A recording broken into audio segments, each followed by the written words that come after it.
지금부터 오전 예배를 시작하겠습니다. 오늘 오전 예배는 갈라디아서 강의 4장, 네 번째 강의입니다. 그분의 은혜를 저버릴 수 없습니다. 라는 제목입니다. 본문 말씀은 갈라디아서 2장 19절부터 3장 3절까지 하겠습니다.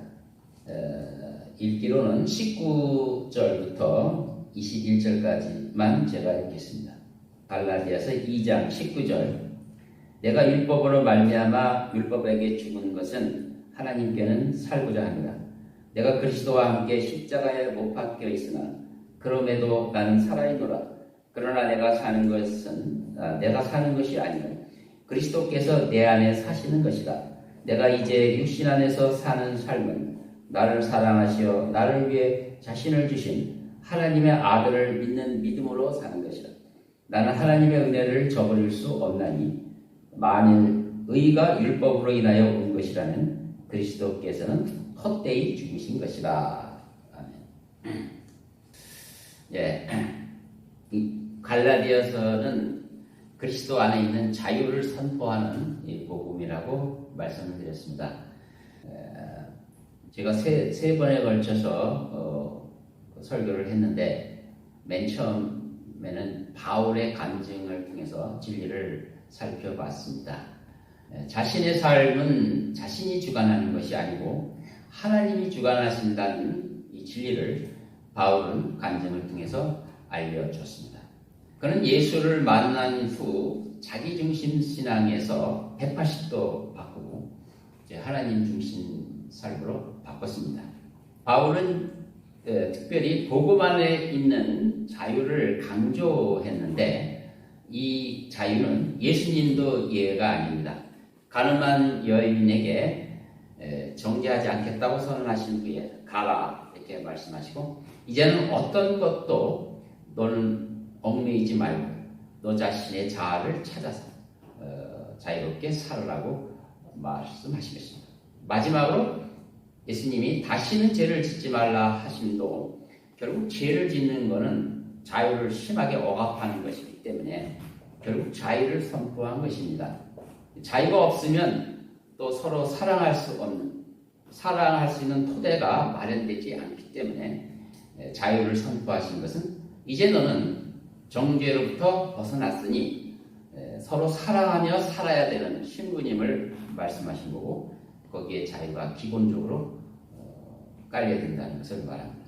그래서 성령으로 난 사람은 바람과 같다 하는 것은 이렇게 딱 정형화된 딱 짜여진 그런 종교인 것 같은 것은 하나님이 원하는 게 아니라는 것을 말하는 것이고 그 역시 자유의 특성을 말씀하신 것입니다. 이처럼 복음은 우리에게 자유의 그 특성을 강조하고 있습니다. 갈라디아 성도들이 잘못한 것은 이렇게 자유로 시작해서 노예로 마치려고 했던 것이죠. 신앙으로 시작했는데 결국 종교로 마치려고 한 것이었습니다. 종교는 인간의 노력으로 하나님을 찾아가는 것이라면 신앙은 인간에게 다가오신 하나님을 맞이하는 것을 말합니다. 종교는 인간의 뜻을 하늘에 상달시키는 것이라면 신앙은 하늘의 뜻을 내 마음속에, 내 삶 속에 이루는 것을 말하는 거죠. 자유는 이처럼 소중하고 귀한 것입니다. 이것은 어떤 대가를 치르서라도 반드시 지켜야 되는 것이죠. 여러분이 만일 자유시민 의식이 없다면 지금까지 여러분은 교회에서 잘못 배운 것입니다. 종교인으로 살았다는 증거죠. 자유에 대한 개념이 전혀 없다면 그건 정말 심각한 것입니다. 코로나 바이러스를 정치에 이용하는 자들은 언젠간 반드시 반인륜적 범죄자로서 국제사법재판소에 세워야 됩니다. 또 자신을 비판한다고 국민을 협박하는 무리들은 이거는 자신이 스스로 전체주의, 그러니까 민주주의 투사가 아니고 전체주의자라는 것을 스스로 증거하는 것이고 그런 자들은 자유시민의 저항을 반드시 받게 될 것입니다. 복음의 안에서 자유의 가치가 이렇게 복음 안에 자유의 가치가 있기 때문에 이런 전체주의자들은 항상 정권을 잡으면 제일 먼저 교회를 핍박합니다. 교회를 말살해야만 자신들이 마음 놓고 행표를 부릴 수 있기 때문인 것입니다. 자유가 훼손이 되는데도 아무런 느낌이 없는 그리스도인이 있다면 그 사람은 말뿐인 그리스도인이죠. 더 이상 그리스도인이 아닙니다.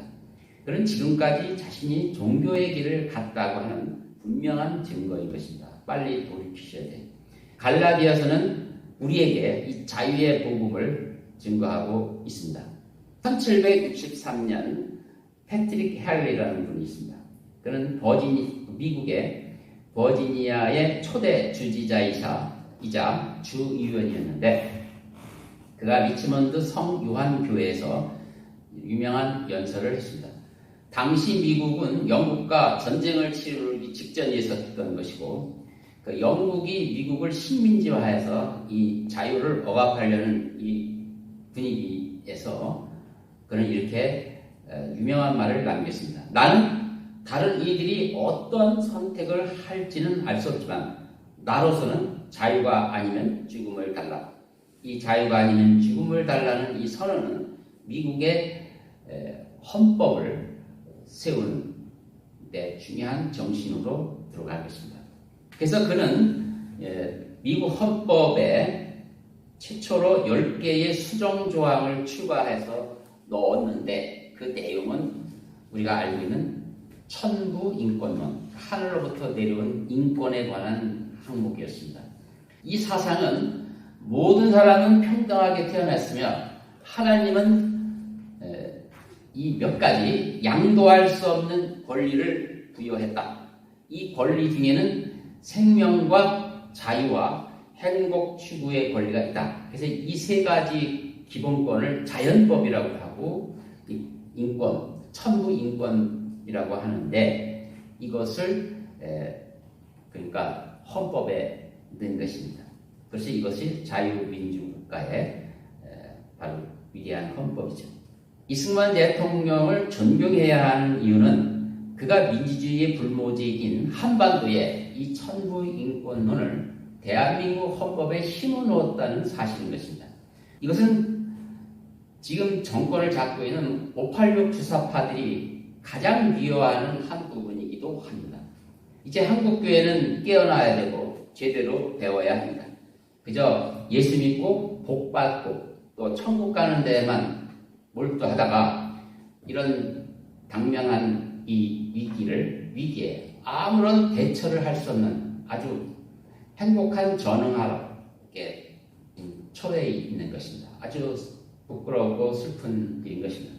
우리가 복음 안에서 자유의 개념을 올바로 알고 삶에 적용을 하는 일에 몰두했다면 이 터무니없는 이런 헌법 유린 사태 이런 것들에 대해서 우리는 효과적으로 적절히 저항했을 것입니다.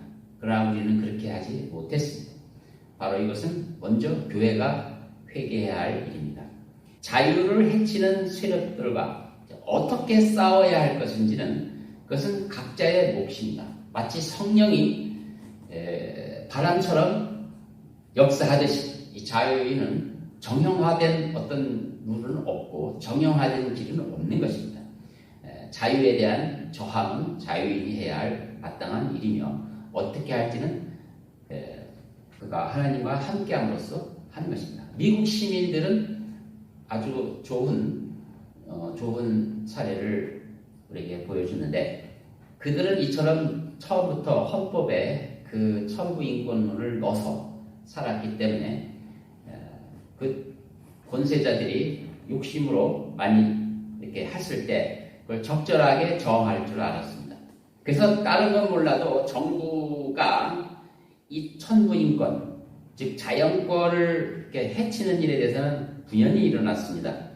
그래서 기본권을 정부에게 오로지 맡기지 않았어요. 그래서 그들이 총기를 소유하는 근거는 바로 이겁니다. 이 천부인권을 도전하는 정부에 대해서는 내가 단호히 총칼로 맞서겠다고 하는 이 프로테스탄트 후에다운 정신이었던 것입니다. 오늘날은 점점 그 상황이 좀 더 심화되고 복잡해지고 심각해서 이제 과거의 역사가 망가지고도 이걸 헤쳐나갈 수 있는 이런 답이 다 있는 것은 아닙니다. 더욱 어려운 상황에 처해 있습니다. 특히나 교회 성경대를 믿는 사람들은 종말이 가까웠다는 사실을 알고 앞으로 이 전체주의가 이 세상을 지배한다는 사실도 알고 있습니다. 그리고 눈앞에서 이 자유가 훼손되고 있는 현실도 보고 있습니다. 자칫 이러한 상황을 냉소주의로 빠진다면 냉소주의에 빠져서 자기와 상관없는 것처럼 이렇게 한다면 그것도 잘못된 것입니다. 그것이 어떻게 진행이 되든 우리는 있는 그 자리에서 내가 할 수 있는 하나님의 부르심에 따라서 자유에 대해서 지킬 줄 알아야 되고 목소리를 내야 합니다. 이러기 때문에 우리 복음 안에 있는 자유의 정신도 바로 알아야 되고 우리가 어떻게 살아야 되는지에 대해서도 끊임없는 고민과 자성과 성찰을 아끼지 말아야 합니다. 오늘 19절의 본문 말씀에 보면 내가 율법으로 말미암아 율법에게 죽은 것은 하나님께는 살고자 합니다. 즉 범죄한 모든 인류는 이 선언처럼 처음에 죽어야 합니다. 하나님의 율법에 죽어야 하고 하나님으로부터 다시 살아야 하는 이런 중요한 일이 있는 것입니다. 바울은 누구보다도 율법으로 살려고 열심을 내는 사람입니다. 율법으로 살려고. 여기는 반대 얘기를 했지만 전에는 그랬어요. 지금은 율법으로 나는 죽었다고 말하지만 그전에는 율법으로 살려고 했었어요. 율법을 지키지 않는 많은 그 백성들, 다른 백성들을 경멸했고요. 그는 자부심을 가졌는데 당시 최고의 율법학자인 가말리엘의 제자였기 때문에 그랬습니다. 그것을 자랑스럽게 여겼고 또 가말리엘 그 선생이 백성들로부터 존경을 받았기 때문에 그 밑에서 율법을 배운 자기는 곧 하나님께로부터 또 인정을 받았다고 생각을 한 것입니다. 그런데 빛 가운데서 예수님을 만났습니다. 그리고 예수님이 말씀하시기를 내가 왜 나를 핍박하느냐 이런 청청병력 같은 소리를 듣고 꼬꾸라진 것입니다. 그는 자신이 하나님을 가시채로 걷어차고 있었다는 사실을 그 환상 속에서 바로 깨달은 것입니다. 자신은 넉넉히 구원을 받았다고 생각을 했는데 정반대가 된 것입니다. 그런데 놀랍게도 이러한 그 반전, 이러한 불행한 비참한 일들은 예수님도 말씀하셨고 성경의 도처에 경고하고 있었습니다. 마태복음 7장 21절에 예수님은 이렇게 말씀하셨습니다. 나에게 주여 주여 하는 자마다 다 천국에 들어가는 것이 아니요 하늘에 계신 나의 아버지의 뜻을 행하는 자라야 되느니라. 많은 사람들이 이렇게 착각을 하다가 그날 그 반전을 겪는다는 거죠. 예수님이 미리 경고를 하신 것입니다. 이렇게 되지 말라는 거죠. 바울은 자신이 그 커트라인을 정한 거예요. 그리고 안심하다가 뒤통수를 3개 얻어맞았어요. 이렇게 종교의 길을 가는 사람은 한 번 세게 얻어맞아야 됩니다. 그 길에서 그래야 벗어날 수가 있습니다. 그렇지 않는다면 자기 기반에 빠져서 헤어나지 못하다가 결국 지옥에 떨어지는 것입니다. 바울은 율법이 자신을 살리는 것인 줄 알았는데 결국 율법에 완전히 죽임을 당한 것이죠. 그러니까 물론 율법이 하나님이 주신 것은 알고 그래서 하나님을 사랑한다는 이유로 율법을 열심히 적였는데 바로 율법을 주신 하나님이 말씀하시니까 자기는 흉악한 죄인이 된 거예요. 그래서 하나님이 주신 율법보다 더 중요한 것은 율법을 주신 하나님을 만나는 것이 더 중요하다고 제가 여러 번 설교에서 강조한 바가 있습니다. 그리스도인은 모두 율법에 죽은 사람들입니다. 여러분도 만약 율법에 죽은 경험이 없다면 참으로 조심해야 합니다.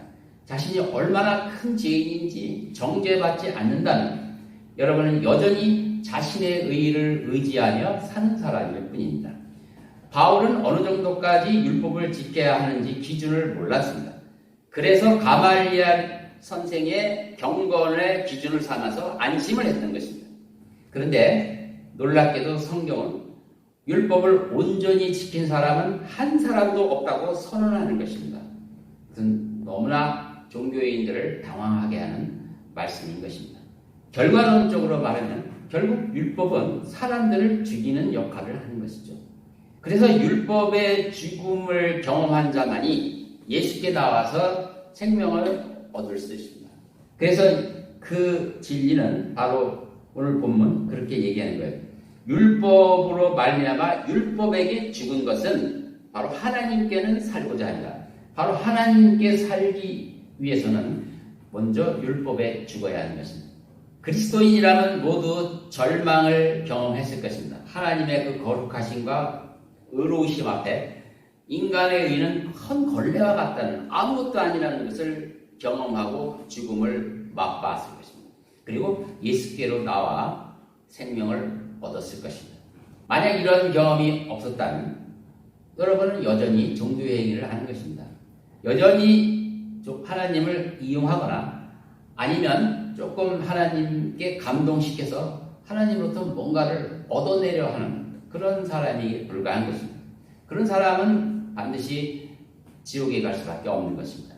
하나님을 평생 그렇게 모시다가 하나님의 결정적인 선물을 받지 못하고 세월을 낭비했다면 그가 가를 길은 뻔한 것이죠.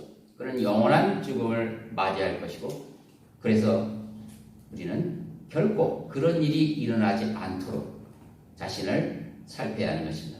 성경에 의하면 율법은 자신을 바라보는 거울이라고 말합니다. 그래서 성경을 읽으면서 자신을 비치면 그런 불행한 일은 안 일어나죠. 성경을 읽으면 자신이 어떤 존재인지 훤히 보입니다. 내가 왜 죄인인지 모르겠다고 하는 사람은 정말 그 마음속에 정직하게 내가 죄인인지 잘 모르겠다, 희미하다, 그러면 여러분 성경 읽는 거를 등한히 여기서 그래요. 성경을 다시 읽어보십시오. 성경을 읽으면서 자신을 비추시기 바랍니다. 어떤 사람은 성경을 읽으면서 그저 남 정죄하는 데 시간을 허비하는 사람인데 그런 거 아닙니다. 성경은 자신을 비추는 거울인 것이지 남을 비추는 거울이 아닌 것입니다. 그래서 마태복음 7장 3절에도 예수님이 이렇게 권면하셨어요. 어찌하여 네 형제의 눈 속에 있는 티는 보면서 내 자신의 눈 속에 있는 들보는 생각하지 못하느냐. 참으로 미련한 짓이죠. 바울의 율법을 그토록 열심히 지키면서도 정작 자신의 참모습을 못 본 것은 참으로 이상하죠. 무엇 때문일까요? 그는 장로들의 유전의 정신을 빼앗겼어요. 장로들의 유전. 그것은 율법, 구약성경을 통해서 거기서 사람들이 뽑아놓은 공통적인 규칙입니다. 그것은 분명히 도움이 되죠. 그러나 그것은 참고사항일 뿐입니다. 오히려 그것이 제대로 성경을 읽는데 크게 방해한다는 말씀입니다. 여러분 이것을 생각해야 돼요. 성경을 오히려 그게 방해할 수도 있구나. 성경 읽는 것에 방해할 수 있구나. 성경 읽는 것은 자신을 비추는 거울이 되는 건데 그거에 방해가 될 수 있구나. 그걸 늘 생각하셔야 돼요. 율법을 모르는 사람들은 이방인들이죠. 이방인들은 자신 안에 있는 양심이 율법이 되어서 자신을 비추게 된다. 그래서 양심이 바른 사람은 자신은 양심대로 살지 못한 죄인임을 고백하죠. 그런 사람에게 복음을 증거하면 예수를 잘 영접을 합니다. 그래서 그 사람들은 구원을 받는 거죠. 네, 그래서 이제 이렇게 구원받는 율법에 대해서 전혀 모르고 하나님부터 전혀 모르다가 복음을 듣고 구원받는 사람의 모델은 늘 말씀드렸지만 가늠하다 잡혀 예수님께 끌려온 여인과 같은 그런 입장인 것입니다. 그러나 반면에 유대인들은 이미 하나님도 잘 안다고 했는데 오해하고 잘못 알고 있다가 종교인으로 있다가 멸망당하는 존재들인데 우리에게 적용한다면 소위 모태신앙인들로 바로 이런 입장인 것입니다. 모태신앙인들은 처음부터 예수님에 대해서 늘 알고 왔지만 그것이 자기 마음에 강하게 도전을 주고 죽음을 경험하지 못한 경우가 있는 것입니다. 바로 바울처럼 내가 하나님의 이 거룩한 말씀 앞에 죄인이구나, 이런 강한 이런 찔림을 받지 않는다면 의심해야 되는 것입니다. 여러분은 언제 예수님을 만났습니까? 사람마다 만나는 형태나 모습은 각각 다를 것입니다. 그가 불영자의 통해서 만나든 아니면 바울처럼 특별한 체험을 통해서 만나든 성경을 읽다가 만나든 결국 말씀 속에 있는 예수님을 만나는 것입니다. 그리고 거기에서 자신이 너무 초라한 죄인임을 깨닫게 되는 것입니다. 바로 그것이 회심의 가장 중요한 경험이죠. 바로 거기서 구원을 받은 사람은 하나님과 하나가 되는 것입니다. 20절에 보시면 그리스도와 연합하는 신비를 말씀하고 있습니다. 내가 그리스도와 함께 십자가에 못 박혀 있으나 그럼에도 나는 살아있노라. 그리스도와 함께 십자가에 못 박혔다고 말하는 것이죠. 그러나 내가 사는 것이 아니요 그리스도께서 내 안에 사시는 것이다. 내가 이제 육신 안에서 사는 삶은 나를 사랑하시어 나를 위해서 자신을 주신 하나님의 아들을 믿는 믿음으로 사는 것이다. 그러니까 나가 왜 그리스도와 함께 십자가에 못 박혔는지 이해가 안 될 겁니다. 당연히 이해가 안 되죠. 그래서 하나님의 생각을 들어야 돼요. 내 생각은 아닌 것 같지만 이 모든 주도권을 가지신 하나님께서는 그렇게 생각한다는 거죠. 왜 그럴까요? 예수님은 처음부터 인간을 만드실 때 그분의 형상대로 만드셨고 한 몸처럼 여기셨어요. 이것은 논리로는 불가능한데 이것을 가장 이해하기 쉬운 예들이 성경 한 3가지가 나오는데 그 중에 하나가 결혼한 부부관계입니다. 결혼한 부부는 각각 다른 존재인데 결혼이라는 제도 속에서 하나가 되는 거죠. 하나가 되는 거죠. 또 하나는 나무에 붙어 있는 가지로 비유하시죠. 나무에 붙어 있는 가지가 그 가지에 붙어 있으면 나무의 열매를 맺죠. 그래서 이렇게 그것은 마치 하나 식물에서 나무에서 볼 수 있는 부분이죠. 그렇게 비유를 해요. 그래서 그리스도와의 연합의 신비를 그렇게 비유로 설명하고 있습니다. 또 하나 대표적인 예는 부모와 자식과의 관계, 아버지와 아들과의 관계, 이렇게 해서 이 관계, 혈연 관계, 가족 관계를 통해서 한 몸이라고 말하는 것입니다. 그러니까 자식이 무슨 아프면 부모가 아프듯이 그것은 몸이 하나 되는 거 아닙니까? 그래서 예수님이 그렇게 예수 믿는 사람과 그런 한 몸이 이루어진 것을 바울은 몰랐습니다. 바울은 자기가 율법을 통해서 하나님을 그렇게 섬겼는데 그도 율법을 통해서 하나님을 섬긴 거예요. 율법을 보면서 그가 알고 있는 하나님은 거룩하시고 늘 엄하시고 틀림없는 분이고 이런 분이에요. 그렇지만 예수님 말씀하시는 것처럼 왜 너는 나를 핍박하느냐 하고 말했을 때 깜짝 놀랐던 겁니다. 왜냐하면 자기는 예수님을 핍박한 게 아니고 바로 예수 믿는 자들을 핍박을 했는데 같은 몸으로 본 거죠. 그것은 결국 하나님께서 그 믿는 자와 한 몸으로 생각하지 않으면 도저히 이해가 안 되는 부분이죠. 거기서 바울은 굉장한 충격을 받고 하나님에 대한 인식을 완전히 새롭게 한 것입니다. 하나님과 그 백성이 한 몸이라는 것은 놀라운 진리입니다. 물론 구약 성경을 제대로 읽으면 거기에서도 이 진리를 알 수가 있습니다. 하나님이 얼마나 자상하시고 이스라엘 백성을 자기 아들로, 이스라엘 백성을 자기 신부처럼 얼마나 이렇게 하는지를 아는데 사람들이 종교 틀에 들어가 버리면 그걸 놓쳐요. 진짜 중요한 진리를 찾아 놓칩니다. 종교에 빠지면 신약이고 구약이고 뭐 가릴 거 없이 진짜 중요한 진리를 놓쳐버리는 것입니다. 하나님은 사람을 그분의 형상의 모양대로 만드셨습니다. 기본적으로 사랑의 관계로 시작하신 것이죠. 그래서 아담 때부터 가족처럼 생각하셨는데 아담이 죄를 지자 하나님은 그 상황을 마치 집 나간 아들로 비유하고 있는 것입니다. 그래도 여전히 아들로 비유한 거예요. 오늘 그 본문에 그리스도와 연합되었다는 진리는 바로 결혼과 가장 근접한 것으로서 세 가지 예를 듣지만 오늘 본문은 결혼한 부부, 결혼한 신랑 신부와 같은 입장입니다. 이게 두 사람이 한 몸이 이루듯이 한 몸을 이루어서 먼저 하는 말씀이 내가 그리스도와 함께 십자가에 못 박혔다고. 그리스도가 십자가에서 못 박혔는데 나도 그 자리에서 못 박혔다. 이런 얘기예요. 그래서 에베소서 5장 31절에 그 부부와 연결해서 그리스도와 교회로 바로 연결한 것을 위대한 신비라고 말씀하시죠. 이런 까닭에 남자가 자기 아버지와 어머니를 떠나 자기 아내와 결혼하여 그 둘이서 한 몸이 될지니라. 이것은 위대한 신비라. 그러나 나는 그리스도와 그 교회에 관하여 말하노라. 이것은 근거는 어디서부터 나오냐면 물론 하나님의 생각입니다. 그 하나님의 생각은 갑자기 이렇게 하면 좋겠다고 한 것이 아니고 세상 기초가 놓이기 전부터 가지고 계셨던 생각이었습니다.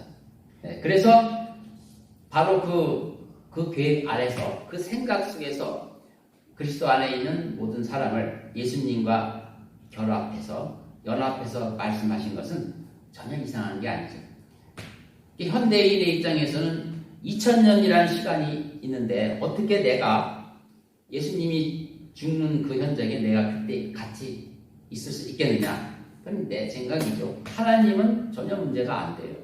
이미 창세전부터 인간을 그렇게 생각을 했기 때문에 바로 하나님의 입장에서는 시간은 그렇게 중요한 게 아닙니다. 내가 인간을 위해서 죽었으면 그때 태어난 존재든지 2000년 전에 태어난 존재든지 바로 그 현장에서 같이 죽은 거예요. 그래서 연합을 계획했다는 것입니다. 그래서 우리는 이제는 흔들리지 말아야 된다. 하나님께서 나를 예수님과 함께 십자가에 못 박게 해서 내가 율법에 정죄받게 하시고 또 예수님이 다시 부활하셨을 때 나도 다시 살리심으로써 완전히 나는 부활의 능력으로 살게 하신 거예요. 바로 이 하나님의 이 계획에 대해서 누가 딴지 걸을 수가 없어요. 이거에 대해서 어떤 자가 우리 하나님과 우리 사이를 띄워놓을 수가 없는 거죠. 어떤 신이 자기 백성을 위해서 이렇게 성실하게 하십니까? 이런 하나님의 성실을 믿지 못한다면 우리는 절망이죠. 저와 여러분은 주님과 연합되어 있습니다. 결혼하면 하나 된 것처럼 그렇게 된 것입니다. 그래서 우리는 함께 길을 가야 하는 것입니다. 우리의 운명은 이제 예수님과 함께 가는 운명입니다. 그래서 여러분 결혼하신 분은 이거를 분명히 알죠. 결혼하면 이제 결혼하기 전에 자기 삶과 결혼 후의 삶은 완전히 달라져야 된다는 걸 잘 아시죠. 근데 많은 미련한 사람들은 결혼하기 전의 삶과 결혼 후의 삶이 달라져야 된다는 사실을 몰라요. 그래서 그것이 많은 결혼 생활에 문제를 일으킵니다. 늘 옛 습관을 버리지 않는데 서로 갈등을 맺게 되죠. 빨리 버려야 되는데 내가 이렇게 살았으면 이제는 아내와 혹은 남편과 잘 맞춰서 새로운 삶을 살아야 되는데 새로운 삶이라는 것을 알지 못하다가 많은 갈등 속에서 살게 됩니다. 신앙생활은 바로 이런 것입니다. 이제 예수님과 결혼하면서 살기 때문에 내 과거의 모든 옛 습관을 버리고 예수님이 원하는 삶으로 바꿔야 합니다. 그러면 뭐 바꿀 건 다 나한테 있지 예수님은 바꿀 것 없으니까 나만 맨날 이제 야단 맞고 나만 맨날 바꿔야 되겠네. 전혀 그렇지 않습니다. 예수님도 얼마나 많은 것을 또 신자들을 위해서 양보하는지 모릅니다. 얼마나 많은 것을 참습니까? 예수님이 내 마음속에 들어오셔서 여태까지 모든 걸 참고 모든 것을 나한테 맞추고 이렇게 해 오셨어요. 이제는 우리가 이제 예수님을 그 원하는 바를 맞춰야 되지 않겠습니까? 물론 이렇게 해서 서로를 맞추며 사는 것이 결혼 생활이에요. 신앙 생활도 마찬가지입니다. 처음에는 예수 믿고 너무 신혼 때 기쁨처럼 예수님을 너무 좋아서 이제 했지만 세월이 흐르면서 그런 감흥도 좀 사라지는 것입니다. 예수님과도 예가 아니에요. 그렇지만 그것이 사랑이 식은 것이 아닙니다. 서로 맞춰가면서 점점 거룩한 길로 가는 것이 정말 사랑입니다. 그것이 가장 아름다운 모습이고 하나님 아버지께서도 그 모습을 가장 귀하게 여기시는 거죠. 그러니까 실망할 필요도 없고 낙심할 필요도 없고 이제 주님과 함께 한다는 이 놀라운 사실에 감사하며 우리는 이 길을 기쁘게 가야 하는 것입니다. 이렇게 해서 서로 맞춰가다 보면 어느 날 두부가 서로 닮았다는 말을 듣게 되는 거죠. 바로 이런 소리를 듣는 것보다 더 영광은 없어요. 우리가 예수님을 닮았다. 예수님의 은혜의 영광을 닮아서 저 사람 항상 은혜롭고 이 사람을 만나면 예수님을 만난 것 같다. 이런 소리를 들을 때 우리는 잘 간 거예요. 저 사람은 예수 믿는 사람 같지 않다고 하는 것은 정말 잘못 사는 거예요. 그럼 완전히 해결을 해야 돼요. 바로 이렇게 예수님과 잘 맞춰가며 살아가는 이런 모습이 바로 거룩하게 이르는 이 성화의 신비인 것입니다.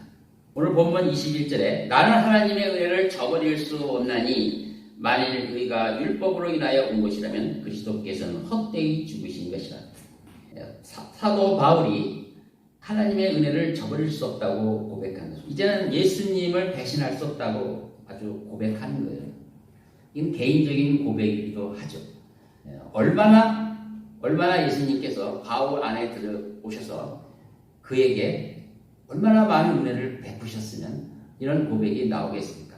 우리 모두에게도 이런 고백이 당연히 나와야 됩니다. 나는 지금 힘들고 지금 옛날보다 못하지만 내가 예수님을 떠날 수 없다. 예수님으로부터 받은 은혜를 내가 저버려 살 수 없다는 고백은 당연히 나와야 되는 것이고 이렇게 해서 이제 신앙생활이 높은 수준으로 가는 것입니다. 그래서 가장 조심해야 될 것은 자기의를 고집하는 것입니다. 자기의를 고집하면 항상 부부싸움이 일어나듯이 자기의를 고집하면 여기서는 예수님이 나를 위해서 죽은 죽음을 헛되이 하는 것이라고 말하는 거예요. 자기의를 고집하는 것은 마치 남의 남편을 이렇게 마음 드는 것과 같은 그런 치명적인 것입니다. 우리는 이 자기의는 예수님 앞에서는 아주 걸레 같은 쓰레기통에서 버려도 남을 만한 것임을 반드시 알아야 되고 완전히 포기해야 됩니다.